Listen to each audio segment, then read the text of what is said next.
Hello, everyone, and welcome back to the Financing Freedom channel. Today is October 21st, 2024, and we've taken some trades, specifically some option trades, that'll play into November. And let's analyze these and see how we did and why we took them. So, in review of the last video, we did have a put on NVIDIA at $114 that expired, leaving us with $11,871 in capital to utilize this month. Now, we did have 100 shares of Ford that we had a call on last month. We did roll it. We would have expired in the money, meaning we would have lost our shares. But we're heading into Q4. We want some dividends paid out, and Ford pays their special dividend towards the end of the year and into the beginning of the next year, somewhere in there. They'll usually announce that. And we're speculating that this might be somewhere between 30 and 60 cents per share. So we want to hold on to those shares that we do have. So we rolled that.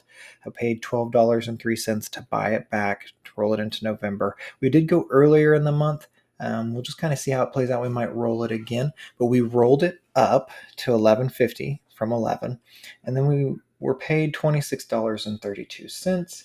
And this gave us a profit of $14.29 on this option that we rolled. Plus, we built in $50 of premium if assigned. So it might pay us quite nicely if that works out. And hopefully, we'll collect the dividend on top of it. We don't really want to lose these shares, but if we do, that'll work out. We'll make some money in the process. So today, October 21st, 2024, we sold 11 contracts of Ford, $11 puts at 62 cents. This was quite nice. Paid us $674.52 after fees. Initially paid us $681.67. Now, if we were to get assigned these puts, that will put us at a price of $10.38 per share. So pretty exciting stuff there. Let's look at Ford on the charts and see why we took this trade. So there's a small fair value gap here with potential retracement to $10.81. Again, if we get assigned $10.38, I feel pretty good about that. There's not a lot below us necessarily. Ford's been pretty stable in this channel, and there's this huge fair value gap here.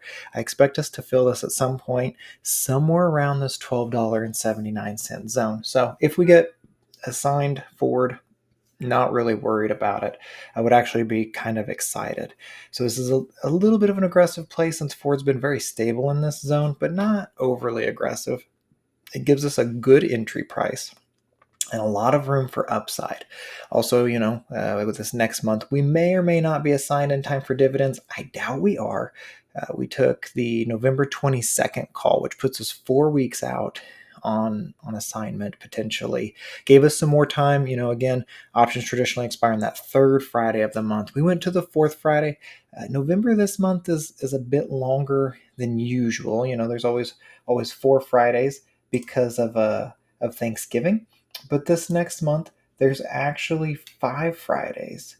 And that just kind of gives us some extra room in there. And so we went with the fourth Friday. Gave us a little bit more option premium, a little bit more time in it, but there's still plenty of time left in the month to sell more options. So again here, if we get assigned, not sad about it. Ford is looking pretty good going into the end of the year. I've had some concerns with warranty issues, but I'm really not worried about it. Prices pushed down quite a bit.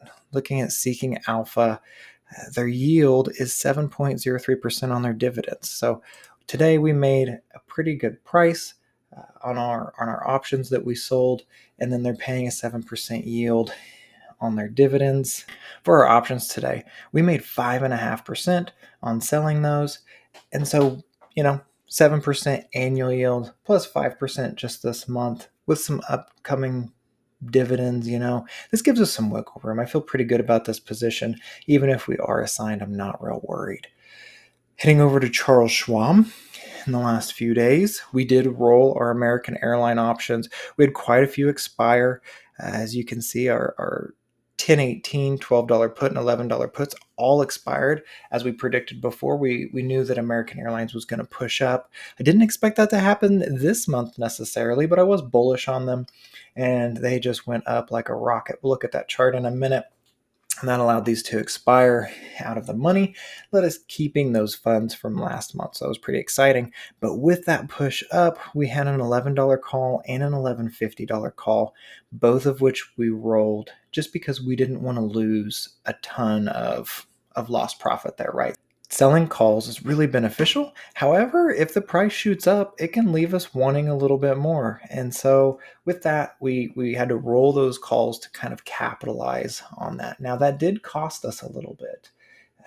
So with those calls, we rolled two of them. We had an $11 and an $11.50 call, rolled those up to $11.50 and $12 respectively. That cost us $21.65 up front. But if we end up assigned this next month, we'll gain $78.35 because we paid that money up front, that $21.35 or $21.65 from the two of those options by rolling them. That was the debits that we had to pay there.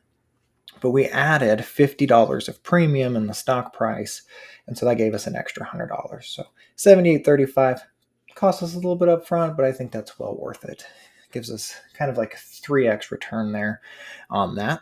Then today, at 10/21, we sold some puts. We sold four $13 puts and two $12 puts. Now the reason being, this is a more aggressive play because American Airlines has just shot up, right? We'll look at the chart and analyze it. I'm a little bullish on American Airlines. Earnings is coming out later this week or maybe even next, but I feel good about this play. It is aggressive, but if we get a sign, I'm not terribly worried. What this did is it allowed us to use all of our capital.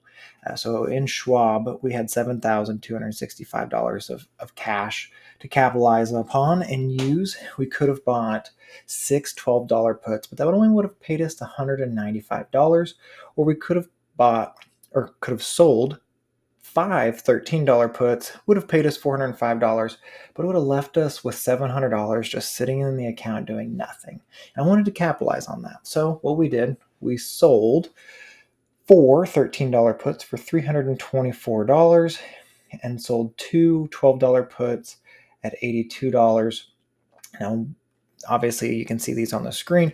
We didn't quite recoup that because there's fees involved, but it does give us an average price of $12.55 per share if assigned, and we totaled $400 and a penny in profit after everything. So with that, it gave us a lower entry price, and it allowed us to use all of our capital and give us some wiggle room if assigned, kind of dollar cost averaging this down. Here are those trades today. You can see, trying to be transparent here, sold four at 81 cents a share or option, and sold two at 40 cents an option, both of those filling. Now, American Airlines, why are we bullish on this? Why are we so aggressive? Here's our Seeking Alpha profile. We have a quant buy rating, and I really like Seeking Alpha's quant rating. It is helpful. It takes a bunch of different factors in, and I found it to be pretty accurate, honestly. So Seeking Alpha's quant rating is bullish on American Airlines. They just pushed up. If you watched our last video, expected this to fill somewhere around this zone, obviously, of like $13 to $12.80 and some change. I really felt this would come up. And if you look, this was our move on Wednesday of last week. Pushed up, closed at roughly $12, and I think it was 88 cents there. And we've continued up. So still bullish. The airline sector has done good, or really quite well, in the last quarter, pushing prices up. And American Airlines, they're expecting their Q3 earnings to be quite nice. So more of an aggressive play, selling these $13 puts. We'll see. Looking up, we do have a fair value gap at $14.59, so we have some room to move up on. And if we zoom out back in July of 23. Now this is a ways out. We've got some gaps to still fill at 1775 and 1834. Now, do I think we're going to hit that anytime soon? Probably not. But it gives me some wiggle room for the bullish upside. Now we look at this, there's still a gap here, $11.15, and then also this gap here at $12.53. These are areas we could come back to and fill. These are a little bit concerning. Will we fill them at some point? But is that in the near future? I don't think so. Then we're going to continue up. We just broke above the 200 EMA as well. So that gives us a little bit more bullish sentiment. So if there's any sort of retracement, I expect us to come down to $12.53, which again, our average, if with these puts, if assigned, I guess all of them, it would give us $12.55 average price. But I think if we come down to this, we're just going to tap this and continue upwards. So we wouldn't get a sign on those $12 puts here, but we would fill our $13 puts. And then I expect us to kind of continue upward. So we'll see how that plays out, but I think we'll continue up. It's a pretty aggressive call this month on American Airlines. I try to be more conservative in my moves, but that's what we went for today. And so a lot of factors that go into that, as we've kind of addressed here. And that just tells you, I think that we'll be okay in this move. If not, we don't have a bad entry price. And I expect us to kind of at least stay in this zone for a while and continue upwards. So we're bullish. We're going to move up. It's the downside sometimes with options. You have to be a little bit more aggressive to make sure you're not missing out on a bunch of money, because in a bull market, you got to make as much as you can. And the looming bear market after the bull market isn't as productive, right? So we got to capitalize when we're able to. So today's trade total, we generated $400 in a pity on American Airlines, and we generated $674.52 on our Ford puts, giving us $1,074.53 in return on the day. Not bad for what was about 30 minutes worth of work. So I'm pretty content with that. We'll see how the rest of the month shakes out. We'll check in at the end of November and review our October trades, see how we fared, how our accounts did, and what we returned for the entire month. So join us for that when we come back for it. So thank you for joining us today on Financing Freedom, and I hope that you come back to see how we fared for the month of October.